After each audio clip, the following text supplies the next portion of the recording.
Welcome back to the channel, guys. First off, if you haven't already, please subscribe and ring the bell if you like my content. All my social medias can be found in the comment section of this video. That's my Facebook, my TikTok, my Instagram, my Twitter, and my Snapchat. Give this video a thumbs up. It really helps me out an awful lot with the algorithms, and it helps my videos rise up and more people can view them. All guests that I have on my channel, all their links to all their social medias can also be found in the comment section of this video. That could be their Instagrams, their Facebooks, their TikToks, whatever you want, whatever they're promoting can be found in the comment section of this video, even if it's a book. Guys, thank you very much for tuning in. I appreciate every single one of you. Big up to all my subscribers, big up to all the viewers, big up to everybody on YouTube. I hope you enjoy this podcast because I really enjoy making all these podcasts. And if you want to donate to the channel, you can via the PayPal link in the comment section of this video. I've pinned all the links to one comment in the top of the comment section of this video. Just click into the comment section. You can see I've pinned that. Just press read more and it'll come up with all the links that I've been talking about here. If you do want to donate to the channel, you can via the PayPal link that I've provided in the comment section. The reason why I've got a PayPal link is because I don't have a super chat. I don't have any of those things because YouTube take a massive chunk off that money. I think it's like 50%. So if anybody is going to donate their hard work money to my channel, then I would rather that be done via PayPal and they take less of a chunk, and it makes me feel better at least. I don't want all that money going to YouTube. As a content creator, we're putting in the hard work. Yes, YouTube has provided us the platform, but there's many other platforms, and if YouTube went tomorrow, there'd be many other platforms for people to go on to. So the fact that they take 50% of the money, that's why I don't have a super chat or any of that membership stuff going on, because at the end of the day, my subscribers are coming in, they're working hard all week, and then they're going to donate whatever they're donating. I've had a lot of people ask this here, and I'm not really comfortable with their money going to YouTube. So if you do want to donate to the channel, and for the people that have asked, use the PayPal link in the comment section of the video. You don't have to, but it's there if you want to. Guys, thank you very much for tuning into this podcast. Remember, smash that like button, subscribe, ring the bell if you haven't already. Thank you for everybody that's tuning in, and peace and enjoy.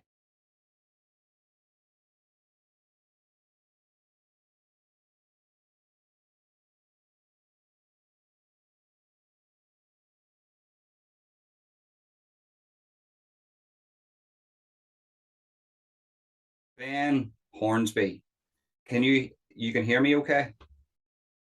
Yeah, I can hear you loud and clear, mate. Excellent. Third time lucky. This is the third time we've done this. Now we're on Zoom, and we're going to get this done. Maybe there's going to be a couple of parts. I don't know how Zoom works, but we'll do this in a few parts if need be. But you've got an interesting life. You live in a beautiful place. You're quite a positive character now, but you have a few stories to tell. So do you want to brief us on who you are, where you've came from, and sort of your early life? Yeah, so basically, I'm a recovering heroin addict. I started taking heroin when I was 16 because I hated myself as a child. I was sexually abused when I was 10 by 4 women. Didn't physically hurt me. They was taking turns giving me head, but I was drunk and I hadn't started puberty, and I was one of them kids that's made out as a man before I was a man. And because they seen me naked, I felt like a child, even though I was a child. So anyway, cut a long story short, I in my mind then I thought, well, I've got to be a man now. They've seen me like a child. So my idea of being a man was causing crime, taking drugs, vandalism, just being an out and out immature child, basically. So that's kind of how my life went from 11 till 16. All through school, I tried all the drugs, acid, speed, ecstasy, pills, anything that would take me away from my thoughts of less than, like the insecurities, the cowardliness sort of thoughts that I had, the weakness that I thought I was. When I took drugs, I felt brave, thought I could do things.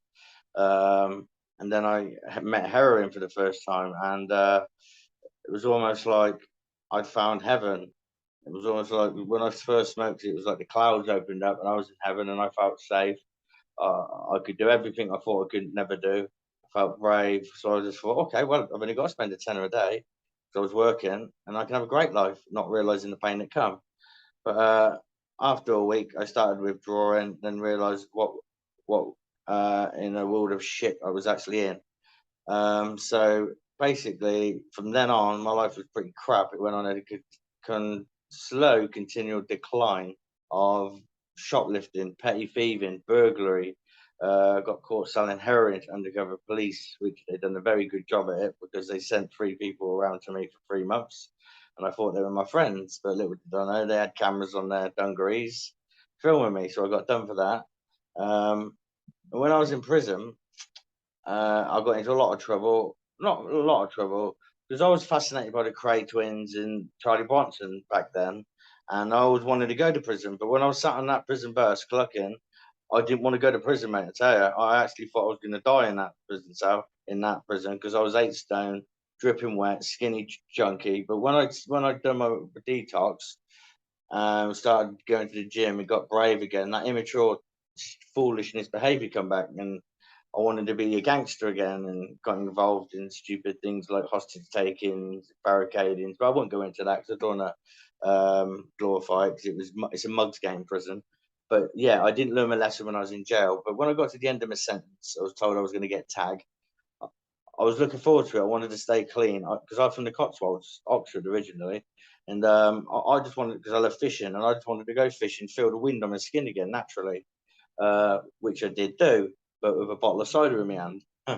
But because when I got released from prison, all my friends said, come around for a barbecue. They had cannabis there, this, that, and the other. And I didn't really know the strength of addiction back then. I just thought I had a heroin problem. So I started smoking a bit of weed, having a bit of drink. And within a week, I was back on bloody Subutex, which is a heroin substitute. And I couldn't stop. It's just the same pretty much. You get addicted to it, gives you the same pain. Then I was back on heroin again. And not long after that, after being released from prison, my little brother was killed in a car accident by my cousin. He was drink driving. He was just over the limit, and he killed 8 people in the accident. It was a head on. I don't blame him because my little brother, drunk drove, and I got in the car with my little brother when he drunk drove as well, and could have quite easily killed me. So I don't blame my cousin at all. But he split the family up because obviously it was my mum's son and my mum's brother's son, and that messed the family up. But I was already on drugs then, obviously, and I was pretty much insane then because I was injecting everything.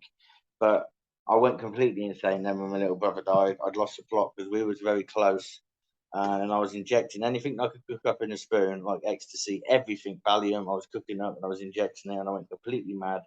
The relationship I was in, I was just starting to build half decent life because I was reducing on my medication. I was nearly off the drugs. I ruined that. I cheated on her. The flat I had, I smashed it to bits. It turned into like a crack den. Got into 12 grand debt. Had to leave there. I bought a caravan and put on the travellers site because I grew up with travellers as well, which a lot of travellers get a lot of hate towards them. But on this site, there were some nasty ones. There were some lovely ones, no different to everyday life people. I worked with some of them and they paid me well. I worked with others, didn't pay me very well at all. But anyway, I destroyed that caravan pretty quick through the drugs. I ruined it. Bloody, I ended up sleeping in the winter with no electric. I smashed the windows out through being drunk. It got to the point where the gypsies didn't even want me on their land, so I had to get off of there. And I moved to a town called Banbury. Lived with my older brother for a bit.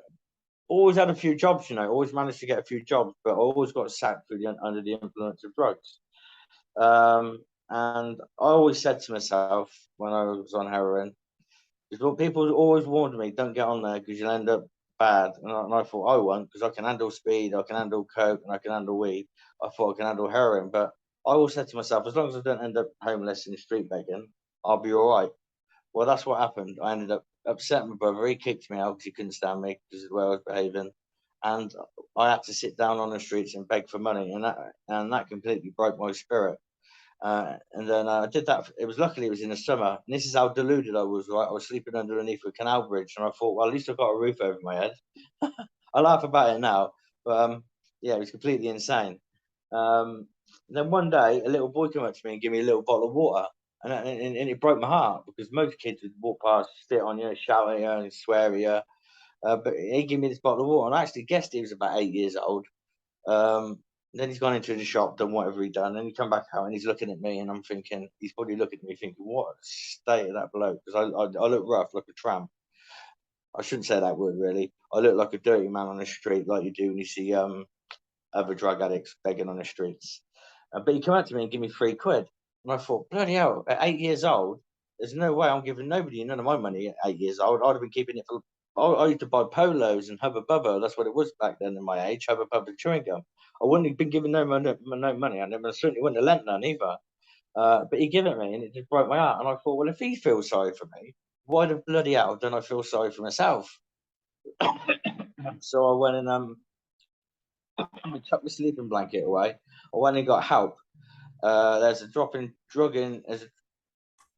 it's a drop-in centre for drug addicts and alcoholics called Turning Point. There's a lot of them around the country, and they've been trying to get me into rehab for years. But I always thought rehab was just some sort of mind bloody brainwashing sort of place, which turns out that's what I actually needed. So, and the withdrawals from heroin really hurt me, and I didn't think I could ever do it. But I thought, you know what, sod it, I'm giving it a go. I've got to get off the streets because I just done this robbery of a house in a nightclub in Banbury and stole some stuff that belonged to some very like tough people, and I was scared, so I done a runner, and that was kind of another of the reasons why I went into the rehab. So, but when I went into rehab, I went in there like with a chip on my shoulder, like I was better than everybody, and I thought this therapy is a load of nonsense, not realizing that they are actually there to help you. They're not there trying to make you worse. So one day I was moaning about the place, and somebody said, "Well, look, mate, just pack your bags, sod off. I'll help you pack your bags and go." I wasn't the one that asked you to come here. You was the one begging for us to save your life, and I thought, you know what? They're right. What am I doing? So they started teaching me things about your thoughts. Law of attraction was brought up quite a bit.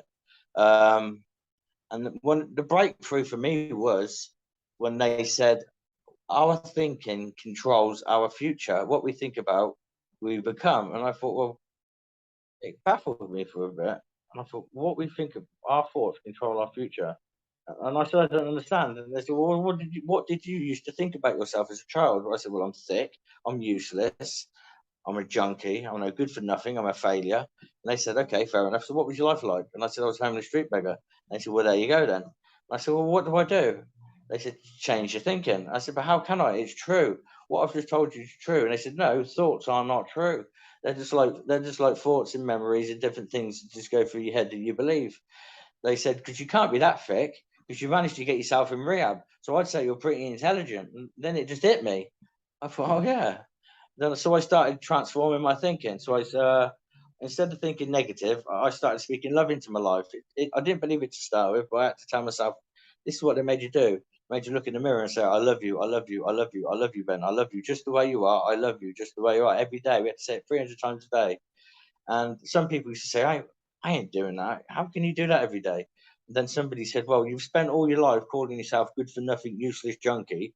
Yeah, surely you can just talk a little bit of love into your life for a couple of hours a day. So that's what I started doing. And it got to the point where I didn't need to do it anymore. It just become second nature to keep myself safe, speak love into my life, and keep myself, distance myself away from any kind of negativity. And that's what I did. And what I noticed was then I started attracting good people into my life. I was making really good friends. And in rehab, they helped you find like a purpose in life. And I wanted to be a boss. I didn't know what of. I just wanted to be a boss because I used to do plastering, and I started off thinking I want to be a plasterer's boss. And so I have like these things like visualization. I get pictures in my head. Some people get thoughts. I get pictures. And this bloke said, "Well, what do you think? What can you see?" And I said, "Well, I can see me in my van, people running around carrying my tools." And they said, "Right, brilliant. I can see the passion in your face now. So this is what we're going to do. We're going to set your goals towards doing that." So what they did was they made you set, but these goals you had to set had to be uncomfortable because we've lived in on drugs to keep us in comfort all our life. Now we've got to start living in the uncomfortability to grow, to get personal growth. So we set challenges like every week towards becoming a plasterer, a plasterer's boss. But then I thought, you know what? I want to do better than that. I've been a plasterer. I want to be a businessman. So I got into network marketing. It was Herbalife at the time. And so I started doing certain things. So like boxercise was one of them. I wanted to do boxercise, but it was full of women. And I can't dance for one, especially if I had MDMA in me, mate. I can dance all night long. Don't you worry about that. But no MDMA in me, I can't dance. Yeah, And it was full of women. And I told you before, I was shy around women. So they said, right, that's what you got to do. You got to go to a boxercise class on your own with just women in there. So I thought, I went and done it. But they said, but before you go, think about all the thoughts that are going through your mind. All mine were, they're going to laugh at me. I've got 2 left feet. I'm probably going to be stupid. They're probably going to think he's an idiot. Get out of the class. So they were my first thoughts. Anyway, I did it, right? And the PT set me up where she said, well, you go over there with her. And it must have been the most beautiful looking woman I've ever seen in my life. And I thought, oh no, this is going to be terrible. What if I mess it up? But anyway, I did it, and we had a right laugh. You know what I mean? I had 2 left feet, but we found it funny. And I made friends of her, and I made friends of all the other women. And I do boxercise all the time. Not all the time now, but I can. I'm not afraid to do it anymore. So what I learned was through being anxious, anxiety, I've now used it as a tool. Yeah, because if I hadn't have gone, I'd have beat myself up, and all them old thoughts would have come back. Coward, no good, useless. But I did it, and so now I see anxiety as a blessing because it gives you an opportunity to step outside your comfort zone and grow every day. There's always a reward by stepping outside your comfort zone. So I did that. So I started feeling like a success. So on my values list, my gratitude list, I started writing things now like I love myself, I am a success, I can achieve things, stuff like that. And I was becoming more confident. The way I walked, I held my head high. I was happy. I was attracting better people into my life. And then I was doing network marketing where people have to send you their money before you sell them a product. So usually I was stealing money. Now people were sending me money, trusting me with money. So then I wanted to get into more business. And when you do network marketing, you kind of coach a team to sell products for you. And then after I got out of rehab, I realized I'd learned a lot of therapies. And so I wanted to become a life coach. And that's what I'm doing now. I'm a transformational coach. But before I got to that, I managed to stay clean for 3.5 years and made the silly mistake of dabbling again, thinking I could just have the odd joint fishing because I love fishing. But just the odd joint, the odd drink at fishing in the summer. But I dabbled on a date with a woman, but we got absolutely hammered and I was hanging the next day. And I was so ill, I went and got loads more drink, got paralytic drunk, bumped into a friend who'd happened to relapse on crack. We smoked crack together, and that was it. I was lost in addiction again for another 2 years. But in them 2 years, mate, I'm going to be honest with you now. I'm going to tell you something I never told nobody. So I've got to release this shit for me because it's been eating me alive for a long time. But I'd done something terrible that I'd said I'd never do. But I went round a woman's house with a hammer, fully prepared, not to hurt her, just to scare her to get some money. I was burgling somewhere where I knew there was some money. Yeah, I'm disgusted about it. I'm probably going to get a lot of shit for it, but I was never going to hurt the woman. But I need to release this. I've never told nobody, mate. You're the first person I've ever told. And that was one of the main reasons I said I was going to come on here. I was going to be brutally honest, yeah. But that's where drugs take you. So if there's any kids watching here, please don't go down that route because you end up doing things that goes against your spirit, I tell you. And I'm glad I got away with it. Someday I'm going to have to make amends to her, but I probably scared the life out of her. I did not, I promise you now, I didn't plan to hurt her. It was just scare her to get the money. But I needed to say that because I've got to release that shit for me because it's been eating me up for a long time. But didn't get nicked, luckily. But it's not something I'm proud of, obviously. But that's where drugs took me, mate. But luckily, this time around, it didn't take me long to ask for help to get back into rehab because I was robbing cars. Every night I was just checking car doors, just robbing cars, just robbing everything. After being clean for 3 years, living a great life, in them 3 years, I've become a published author. I was an entrepreneur. I was a motivational speaker. Relapsed, lost it all. A few weeks later, I'm robbing cars again, doing terrible stuff because that's how quickly drugs will Was that grab you out quite of your. close? Was that not too long ago then? I'm 18 months clean again. So 18 months ago, so it's quite recent then. You spent a long stretch of your life clean away from all that. And I've got a few questions about your early life, but Yeah, Just to focus on this, the you were clean for 3 years and then you relapsed. 3 years. Wow, Yeah, wow, that must have been. But one thing stands out though, Ben, is that your honesty is great. But you have this. You were honest about the yeah, way you were feeling throughout your whole life. You said that you felt like a worthless piece of shit. And do you think the drugs comforted yeah. that and they sort of masked your feelings? And if anything, the drugs helped you with the feelings, but they weren't helping you, they were just masking it. Would that be correct? That's that's exactly what it is.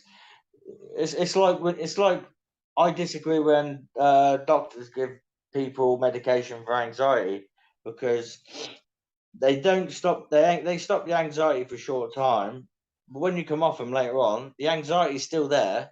You've got to learn to deal with the anxiety, sit with the feelings. Same with the drugs. The drugs mask it for a little while, but when they've gone, the feelings come back even worse because you're ill from the drugs now. So it was just a mask, mate. You're right, spot on. It was just a Well, mask. if in regards to the whole pharmaceutical drugs, look, your opioids is just heroin. There's speed and ADHD medicine. There's Yeah, all these drugs that are illegal are actually sold legal through the pharmaceutical companies, and that's big business, that's politics, but that's yeah. it's quite hypocritical. Do you think, just a question for you, do you think drugs are the problem, or do you think it's society that's the problem?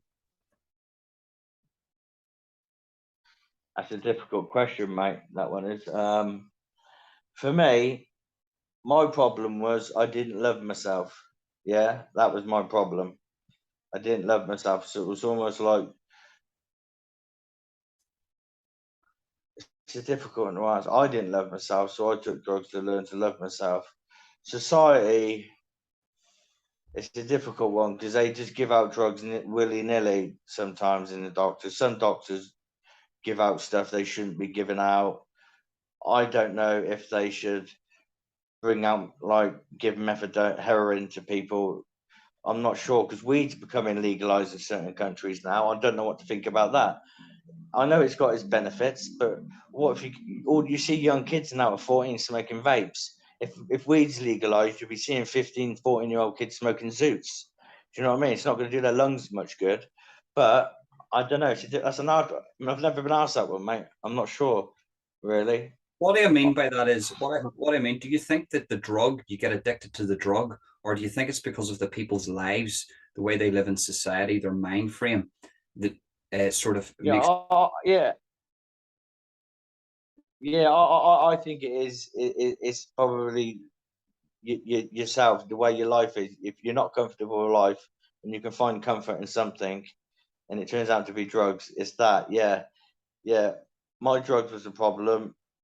No, not loving myself was my problem. The drugs was secure.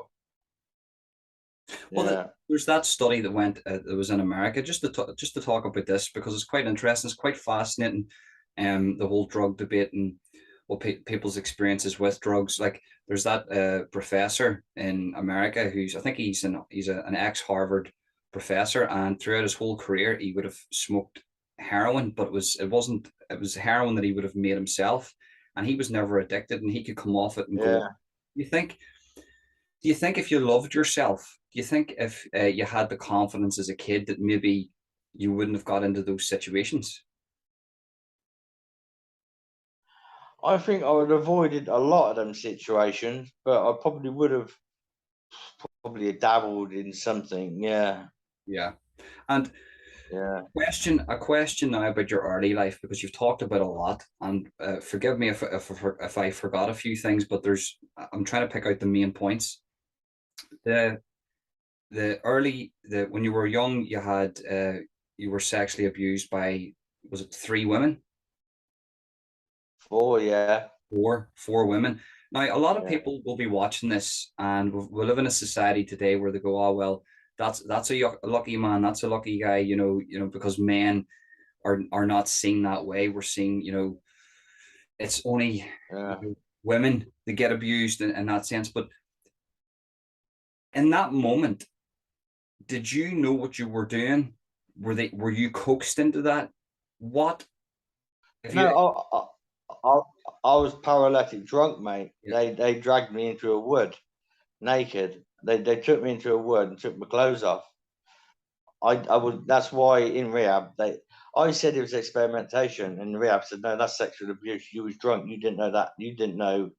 You didn't plan for them to do that. Do you know what I mean? And in a sense, part of me bragged about it afterwards to my mates, saying, "Oh yeah, she did this, she done that, she done that." But the truth of the matter is, I was embarrassed about it, mate. Yeah, Well, it that's what messed my head up for it. Yeah, I'm it trying to did say. mess my head up for a bit. I wasn't physically. Yeah, No, as it says, that's what I'm trying to say. We live in this society where it's like, of course you're a young man, you're going to brag about it, you're going to talk about it, but realistically speaking, you were a young man that was in that situation and yeah, with four women, and that's just the same yeah, as, in my opinion, as four blokes and a young girl, because it's going to still yeah, have the same psychological effects as you grow up. Um, yeah. did you? There's a thing like you're feeling off not having any confidence and not maybe feel no self-worth. Did that stem from family life? Well, I think it did because I used to cry a lot as a child, right? Just as most kids probably did. But I had an older brother that I idolized, and I love him now, love him dearly. But I idolized him; he was like my god. But he used to bully me sometimes for crying, so I always labelled crying as weak. And being crying a lot, so when I used to cry, I used to hide. I didn't want nobody to let me know I was crying, and I think it kind of just sort of stemmed from that. Yeah, and I used to fight a lot as a child, but if I ever lost a fight, that'd actually break my spirit. I'd think I was useless. I'd hide. I didn't want nobody to know. Do you know what I mean? So it's like it's sort of, without sounding bad here, it's sort of like the as a young child the building blocks to the ultimate ego. Like Yeah, the ego is you have to be better than everybody in the room, and if you're not, you're just a worthless piece of shit, and you have to strive. And sometimes that's a good thing, but then sometimes if you yeah, have that, if you're feeling that at a young age, that can actually lead you down a path that you shouldn't go down. What was your first yeah. introduction into crime then? Was that in teenage years? Well, pretty much, yeah. When I was in secondary school, when I went to Banbury, I started selling heroin for. And this is not a brag. A lot of people think I'm probably talking shit here, but you can Google it. I started selling heroin for Tony Lambriano, Tony Lambriano's younger brother. You probably heard of the Lambriano twins. It got done with the Cray twins for murder. Well, they had two brothers that moved to Banbury after the Jack the Hat McVitie murder. The youngest brother was selling heroin, and because of his name, and I loved the craze back then, I wanted to buy my heroin from him. And I started buying it from him, then started living with him, then started selling it from him, and that's when I got into serious crime then. But it's all on Google. A lot of people think I talk shit about that. It's all there to be seen. The prison Yeah, sentences of us together and that. Yeah, I can yeah. prove it. So Well, look, yeah, the thing about it nothing to is, brag. right? I'm just trying to sort out. Yeah, I'm using Zoom here for the first time, and I'm just yeah. trying to sort this out. So I apologize. I'm just trying to get it. Let me see. Let me just get this. But crime in itself sometimes, mate, can be an addiction. Because the whole rush of it all, the whole planning of what you're going to do, doing it, getting your stuff, hiding it, selling it. There's so many different addictions out there that I wasn't aware of until now. And I've pretty much been through them all: gambling, sex, relationships, bloody eating. God knows success. Even becoming successful was one. You know what I mean? There's so many things you like you can Yeah, obsess over. yeah. The thing about it is too, right? You were very honest, right? So you said something there at the end. You says, "Look, I've never said this to anybody before. This Yeah, I went into a house with a hammer. I relapsed, and I went into a house with a hammer to get money for drugs, essentially." You didn't yeah. have to say that. You could have just kept that to yourself, and you could have just went about your life and never said that to anybody. What is the reason why you have to be so honest? Because it's honesty like that, mate, is going to save my life and everybody else's life. Because holding in things like stuff like that can build up to me maybe picking up a drink one day or whatever. And like I said, honesty like that. I'm very honest now, you see. And I thought if I'm going to do this, I'm going to do it properly. Yeah. If I get hatred from it, I get hatred from it. Because I know a lot of people on YouTube say certain things, they get called nonsense, grasses, and all that. And I'm going to be honest with you, mate. I hate that word grass. I wish I was more of a grass when I was younger because I wouldn't have gone through the life I went through. Do you know what I mean? No, I get you. You know what I mean? What? Yeah, I understand. I understand that fully. Yeah. Where did the word grass come from? Probably some insecure mafia boss in the 1950s sat in a prison cell. You know what I mean? It was hard. It's not like it come from the Bible, is it? Do you know what I mean? I'm not saying going around report everybody for nicking a strawberry but if you got into a big crime and there's loads of you in it, and you all keep your mouth shut and you've just got yourself 20 years, that's foolish. You're better off just telling the truth. You know what I mean? Maybe one get a big sentence, but the rest of you at least get some of you out. But no, you don't grasp, you don't grasp. But I hate that word now, mate. And I might get stick for that, but I didn't give a shit. Do you know what I mean? I wish I'd opened my mouth a little bit more when I was younger, and then I wouldn't have had to go through a lot of the stuff I went through. But that's me. Well, Ben, I actually agree with you in regards to the whole grassing thing because if you are a civilian, right, and you're being maybe targeted or whatnot, I mean, you're not a grass for going to the police. You're not a grass for trying to protect your community. Now, if you are a gangster or if you're a criminal in that aspect, then yes, there's probably, if you're going to grass on other criminals, that's probably bad. Would you agree with that? Yeah, I mean, if you was all in it together, planning on doing stuff like that, yeah, in that sort of sense, yeah, Yeah. So yeah. yeah, it's like it's a strange one though because you get a lot of this on YouTube today where people are like, he's a grass, he's a grass, he's a grass. I do listen, for one, personally myself, I don't really like speaking to police. That's just where I come from. No, I don't really have any affiliation with police because not that not that they're really bad these days in the north of Ireland, but what way could I put this? They're not really for the people. They say they're for the people to think things have changed, but in that respect, I probably wouldn't go to the police. But if you're a normal citizen and you're under threat, I would suggest go to the police. But if you are a criminal, or you're a gangster, or if you're in that world, 100% I would see that as grassing because what you're essentially doing is you're just trying to take out the opposition so you can gain from it, and that yeah. that I don't agree with. Um, so we've covered a few. There's a lot that you've spoke about. You've sort of briefed us on a lot there, and your honesty. I have to say, I have to commend you on your honesty. Your honesty is fantastic. I think a lot of people, if they're more honest, they would be more free, um, in the sense that you've got a whole weight lifted off your shoulder. Um, how the question that I have for you though, to spend 3 years clean and you want to become this sort of like a life coach and influencer, which you're doing now and you're quite successful at it. Yeah.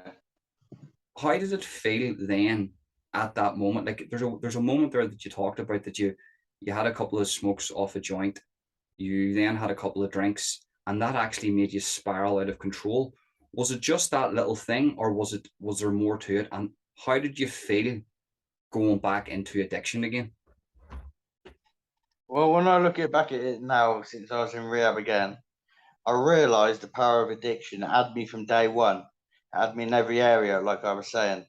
It's a weird thing to explain. It's so complex. Addiction is just as complex as bloody relationships. But it's almost like my mind, my addict mind knew he's got to grips with drugs now. He knows how to stop taking drugs. All right, we'll have him with overeating. So I started overeating, comfort again, comfort food. I used to eat to the point where I just couldn't eat no more, but I'd eat. And then I got to grips with that. And then it was the gym, got obsessed with the gym, always looking in the mirror, got a new muscle, self obsessed, become super self obsessed, started doing steroids. Uh, then I got to grips with that, stopped doing that. Then gambling, uh, than women, sex. I was going on. I almost created like a network marketing scheme of dating websites. I got on every single dating website there was. WhatsApp was getting numbers from all of them. So it was basically every night my phone would get a bing, bing, bing, bing, at least from any woman, and it'd be random women. I didn't care what they looked like. I would just go out because I just wanted to pleasure. It was a comfort thing. Um, so yeah, it just had me from day one. And then success. I wanted to have loads of money. I was flashy. I become big headed. I stopped working a very simple program that kept me clean because I thought I had life success now. I was living in hotels every night. I was letting everybody know about it, showing off. And I went on a date with this woman. I think she was a millionaire because she had a massive great house. She pulled out some drink. And I actually said I don't want any on the first time. But it was a red hot summer's day. She poured out this Prosecco in a big glass, um, just a big glass. But the condensation dripped down the side of the glass and it just made my mouth water. And I thought, oh my God, that looks Moorish. So I had a swig. And I thought, you know what, I actually feel all right. I don't feel like they say in recovery when they say when you got a belly full of no when you got a head full of recovery and a belly full of beer you feel bad. Well, I thought, well, I don't. And then I had a joint and I went a bit paranoid for a bit. Then I sat in the grass and I couldn't just stop laughing. She was laughing at me and I was laughing at her, and it just felt fantastic. But I just carried on drinking and drinking and drinking. And in the morning I was hanging, like really hanging, and I was back to like searching the kitchen for any drips of drink, just like I was back before, and then I couldn't find any drink, so I had to tell her a lie. I said, look, I'm going home, I've got work to do. Went home, had a drink. I didn't actually drink for 3 days, but then I just started, because I used to work in Wetherspoons, because you had the free Wi-Fi and you get the free coffee with your breakfast. But that free coffee turned into a pint with a breakfast, and I got paralytic one day, and then I bumped into that bloke with a crack, and then spiraled completely out of control. So it gets you in many areas. You have to be very, very careful. Even with social media, mate. Uh, I don't know if I should say names on here really, but Yeah, I'm going to say it. we'll try to Maybe keep not. Maybe. away. Yeah. Yeah. Well, somebody recently relapsed on here, but and I thought he had a bit of a social media obsession, and but they don't realise an obsession can lead to other obsessions, you see, and you have to be very careful with the obsessions. Are You you? have to get to grips with them quick. I think that's okay to talk about. I think you're talking about Paul, are you? Yeah, Yeah, no, Paul. Listen, listen. We're not. Paul's a decent lad. Do you know what I mean? And he's a good um, man. yeah, Yeah, I'm sure you could talk about Paul. I'm sure he wouldn't mind in that aspect. We're not saying anything bad, but right. yeah, that was quite sad to see. But I've just seen recent videos Yeah, of him there, and he seems like he's getting better. But is I addiction hope so. is addiction? You're always fighting addiction. So, for instance, if there's anybody out there now that's going through addiction problems, whether it be alcohol, drugs, sex, gambling, whatever, if they relapse, is that them, or is it okay to relapse and then constantly relapse, or do you have to get to a stage where there's no relapses? Well, I know some people, mate, that had heroin problems all their life, had kids, and just literally said, "I need to grow up." Never done it again. They have the odd wine with the wife in the morning or in the evening. But I know some people that are just serial relapses. They get clean for a bit, then they just relapse. Some people stay clean for 19 years, relapse, then get back. But for me, I'm glad I relapsed because I now know the full force of addiction. You know what I mean? I learned a lot from it. The guilt and shame destroyed me to the point I tried killing myself. So I'm more afraid now to even even contemplate trying anything like that again. Yeah. But I ain't gonna sit here and tell you. I ain't gonna sit here and tell you that I'll never do something again because I do have a shandy, mate. I'm not a lager. I like to have a shandy lager with just a bit of lemonade in it. I just like it. Do you know what I mean? But Would at you the minute, I can pretty much class yourself an alcoholic though? alcohol is a drug, sex is a drug, gambling is a drug. It's drugs. It all does the dopamines, mate. So they're all tied in together, sort of thing. But I've got to be careful. Every day, mate. I work a simple program. It's very simple. I like the other guy. What's his name? Danny Christie. He does just for the day readings, and they're good little books because each page it'll have something in there that you can practice through the day that help you keep clean, because it reminds you of why you're doing it, because you don't want to go back to where you come from. I have a similar book. It's not the same as his, but I read something every day. It's called Codependent. It's to do with codependency and addiction, and I do that, and I avoid places where there could be temptations. I feel a lot stronger now because of the relapse, and my mindset's a lot stronger because in rehab I did a lot of reading on addiction and being a life coach. It's very similar to therapy. So my program pretty much is my life now because of the coaching. I'm constantly coaching myself all the time. But I'm never going to sit. I couldn't sit here and tell you I'm never going to relapse again because I don't know. Because I've seen men fold after 20 years. I don't know many people that actually die clean from it. It's such a horrible disease, or I don't even know if it is a disease. Some people call it a disease. It's just such an horrible thing. You've got to be vigilant, extra vigilant. But It's for me, strive to for feel me, good, isn't it? To the feel best, good. You the need to best. feel good. Pardon? I said it's you're always striving to feel good, and I think that's where heavy addiction can lead into it. You know that you've got this thing to fall back on, so you always go to that, and it's to know that's not there. It's an uncomfortableness. Yeah.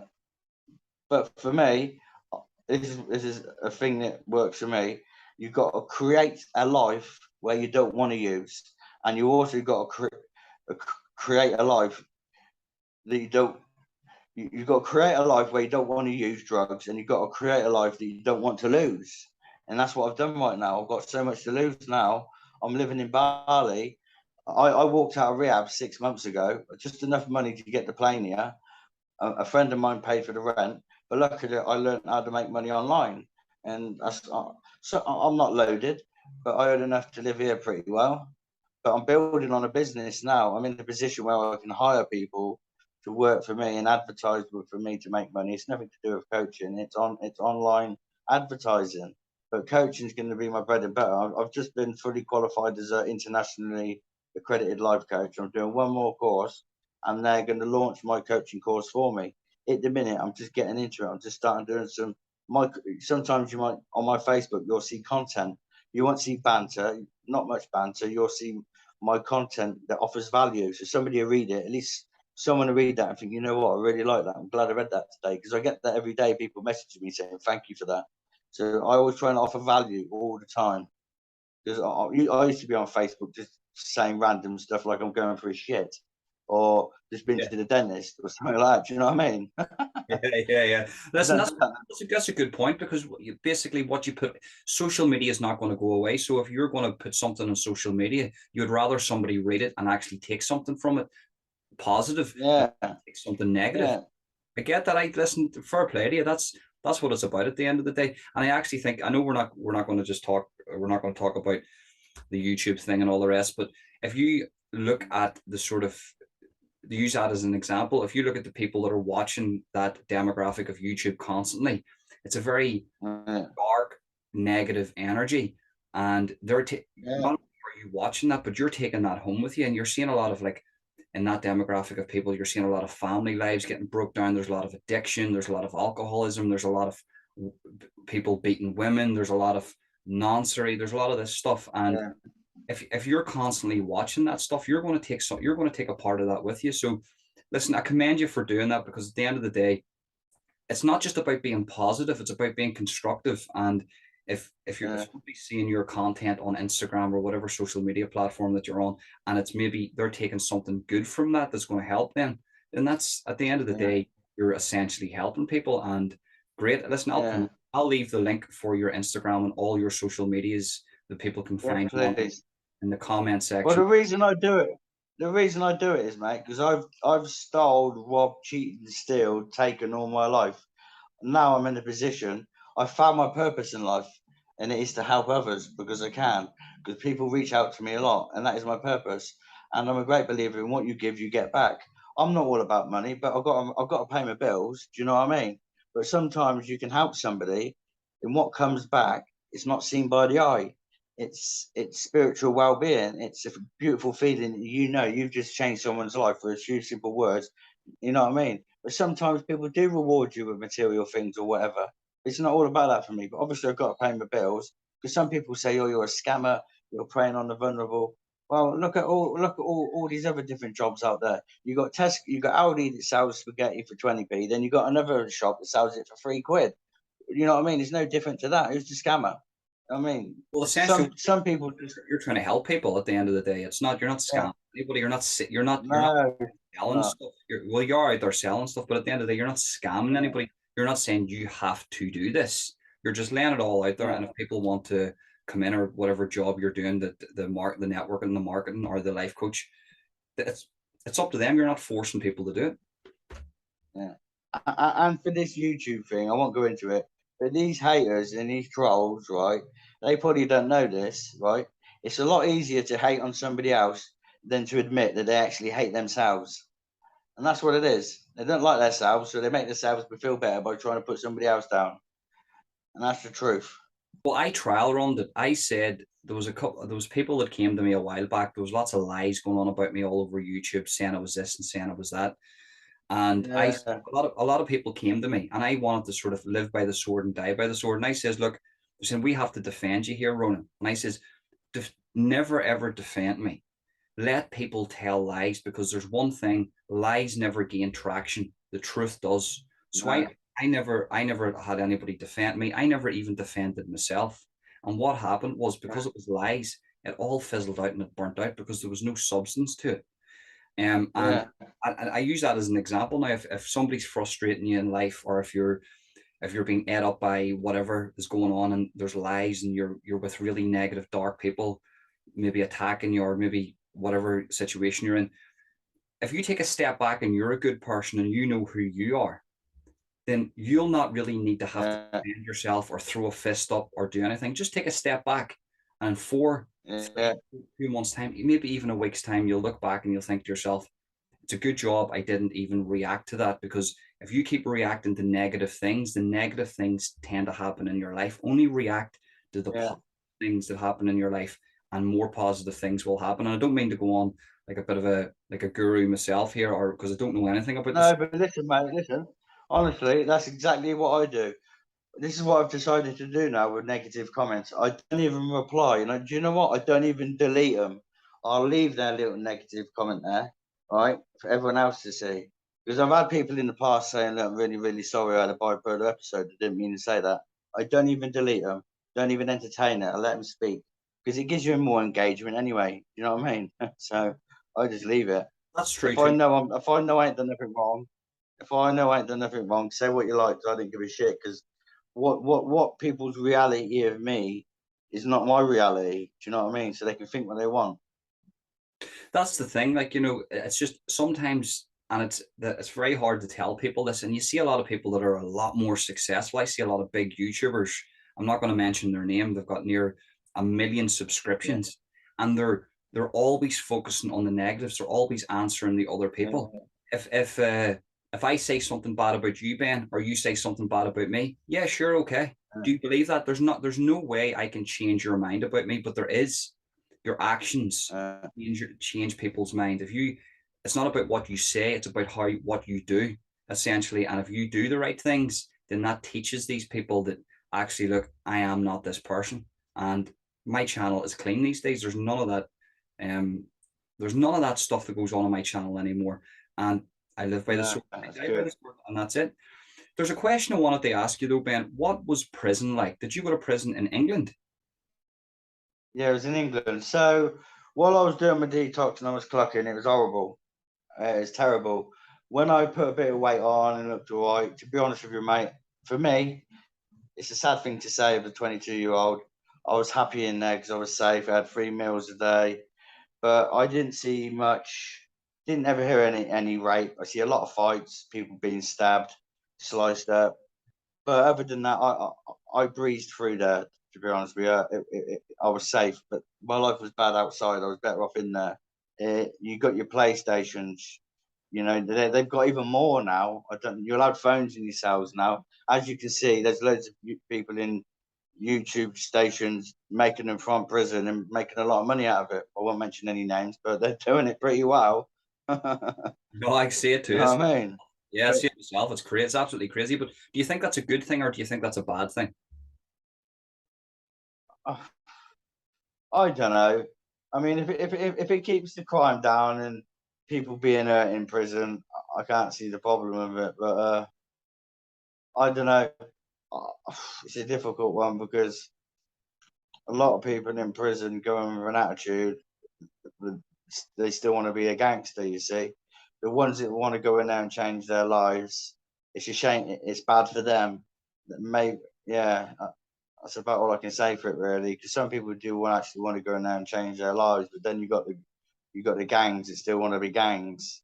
Do you know what I mean? So it's a difficult one. You have to Well, sometimes you do got to watch your back. why is it for a young fella to go into jail, into prison, sorry, and essentially, because I know it goes on anyway in prisons. I speak to a lot of people in the prisons, and the one common thing that they say to me is that there's more drugs in prison than there is outside. How is it for a young guy to go in and actually try to get clean and try to get your life together, but this is going on around you? Yeah, it can be difficult, mate. It can be very difficult because sometimes when you're in your cell 24 hours a day, in your thoughts, and you've got clean, and you think, wow, bloody hell, I've got a little bit of money, so I might as well have a little bit of a smoke. It's a difficult one because it can get really boring and depressing in a cell, especially if you've got a cellmate you don't really get on with. You've got lots of stresses. It's a difficult one. Some people do it though, mate. Some people are a lot mentally stronger than others. It all depends on how much you want your life back, I suppose. Yeah. Now you've touched Yeah. previously on what your life coaching and your job and stuff, but now I want to talk about your where you're living now and why did you go there? Okay, so when I was in rehab in Portsmouth 7 years ago, I met a friend called Lewis Raymond Taylor. Uh, he just been in prison for nearly killing a man. It was an accident. Well, it weren't. He hit him, and his head hit the concrete floor. Didn't mean to do that, and they put him in intensive care. We made friends. He was in a different rehab because there's two rehabs in Portsmouth. We become good friends, and we both thought the same.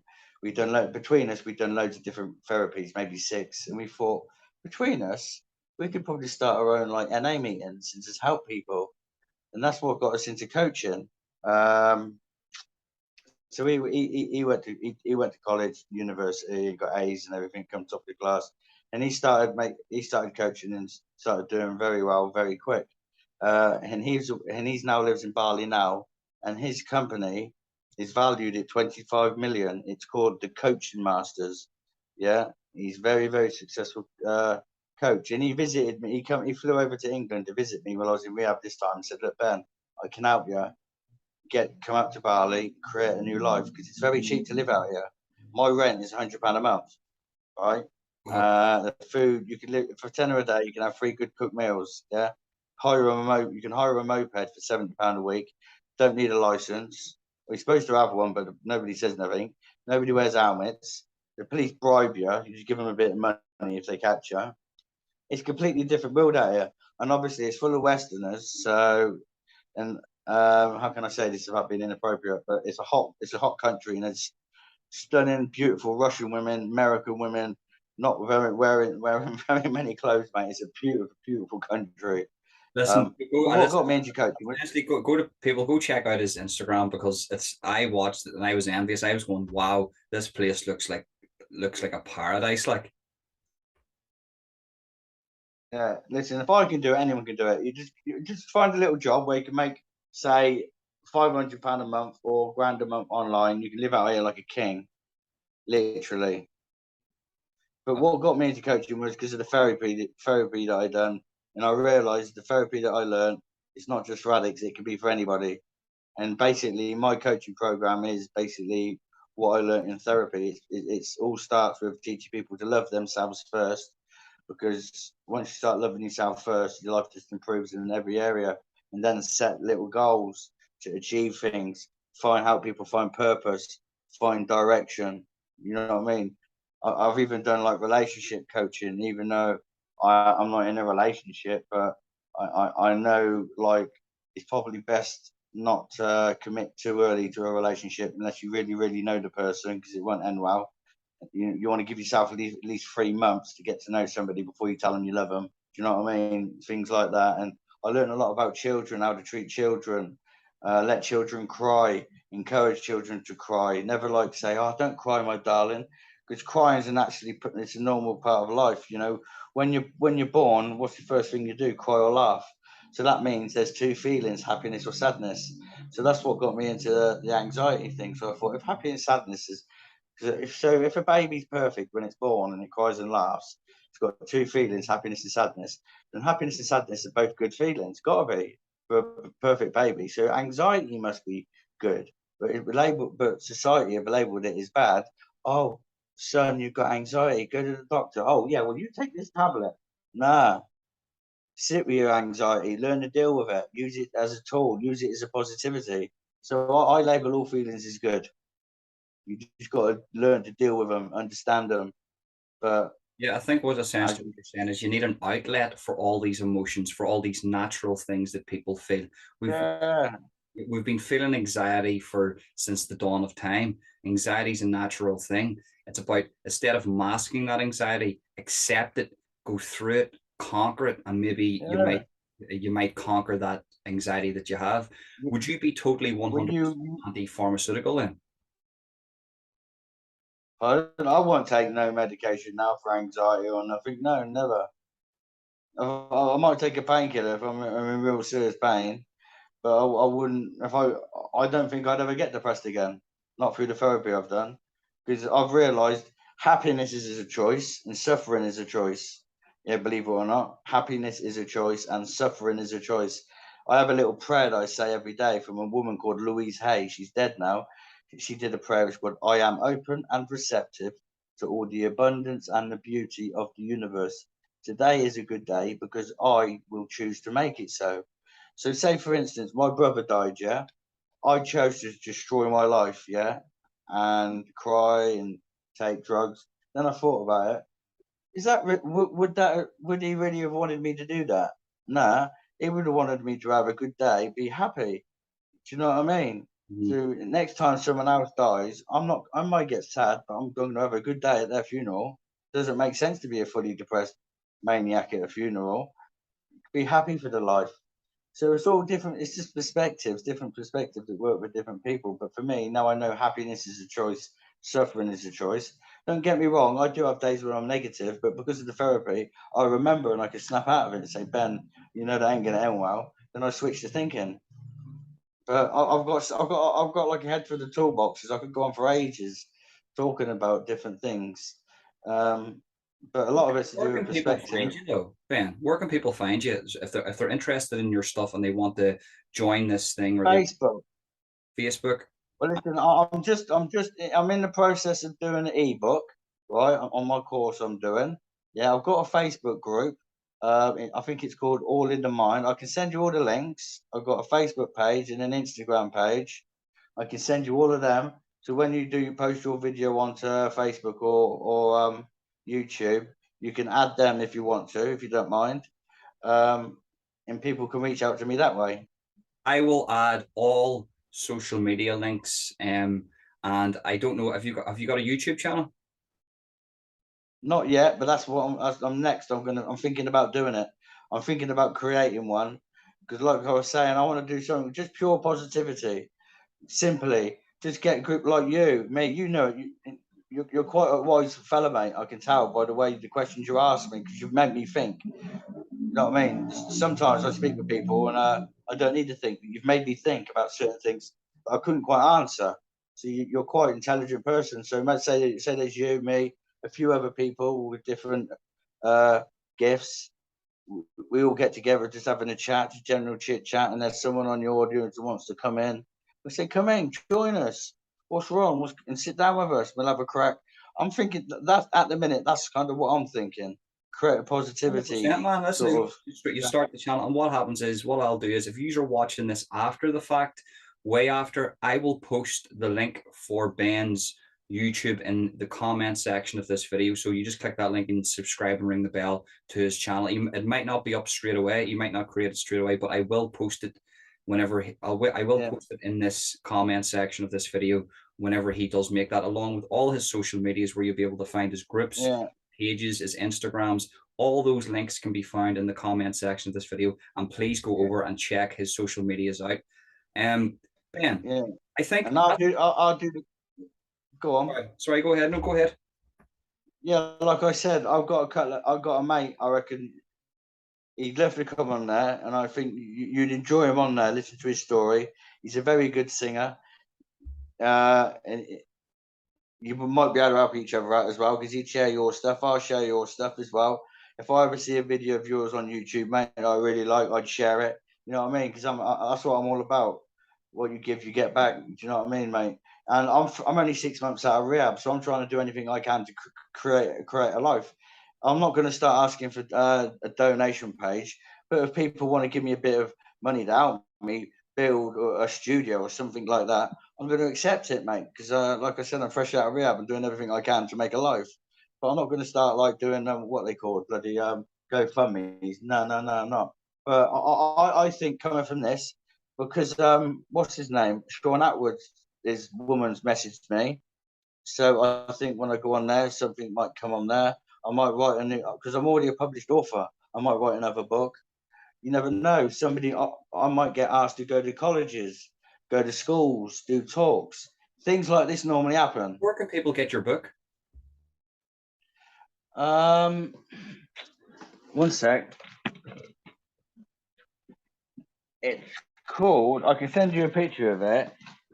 There's 21 inspirational, motivational stories in it. Yeah, not just mine. Right. The whole reason for doing this book. Oh, sorry. The whole reason for this. Oh, bloody hell, what's going on?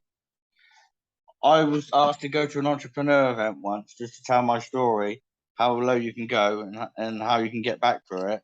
And at the end of it, I said my dream was to write a book. And lo and behold, there was a published author in there, this woman there. And she said, I want to publish your life story, just my book. Let's see the book. For me. And I started doing it. And then she came up to me and said, I've got another opportunity for you. She said, I'm writing a book, but there's 21 people in it, inspirational stories. I want yours to be in it, but just minimize your story. It's only 4 pages long. Pretty much what I've told you. I could screenshot it for you, and you can read the little bits for yourself. And 100%, man. Yeah, well, I'll give it a read. Definitely, it seems like the money doesn't go to me. This all goes to charity. The money for this doesn't go. I mean, yeah. I think you're breaking up there. Put that on there. They go to page whatever it is, 83. There's yeah. So like I said, the money doesn't go to me for this book. It all goes to charity. But I can send you pictures of it. I can send you the 4 pages of my story just so you can read for yourself. And yeah, go from there. 100%, man. Do that. I'll definitely give it a read. I think what we'll do is we can do a part 2 because there's many other questions I want to ask you. But I think for people to absorb what you've said today, it would be good just to listen to that. That's the baseline of your story. I know. Well, do you know what? I've had a thought, because I want to do 3 books, like my life story, then do about the relapse, and do what I do today that keeps me clean, keeps me motivated, how I help people. You know what I mean? Something like the Hornsby method or something like that. But whatever, mate, whatever you want to do, I'm up for anytime, 100%. Mate. Do part 2, do part 3, do part 4, we'll do part 10. We'll do it every week if you want. You're always welcome on this channel. Your story's phenomenal. You've graced us today with your speaking. Listen, once again, thank you very much for coming on. It is the end of the podcast. Guys, remember, all social media links can be found in the comment section of the video. All links for Ben's channels and stuff. And guys, any last words, Ben? Yeah, I just want to give a big shout out to Dean Lynch Ward for introducing me to you. He's a legend. And he's fighting soon in 2 weeks. And I hope he wins. And he's helping out a suffering addict. The boxer used to be the lad used to be a really good boxer, and he got on drugs, and he's 8 days clean, and Dean's having him in his corner. So respect for that, Dean. Hope you win your fight. And my mate Jimmy James Entertainment. He's a singer, and he's helped me out all through I was in rehab with him, and he's gone from 0 to 100. And I'd love to get him on your show, mate. So big shout out to you, James. And Thank you, brother, for having me on. It's been brilliant. It's been like a therapy session for me, mate. Honestly, it really has. No, listen, Ben, it was my pleasure, and big up to Dean too. Listen, he's a great guy, and 100%. If you anybody that you want to get on and have a chat with, that's what my channel's for. Ben, thank you very much for joining us, guys. Thank you very much for tuning in, and peace.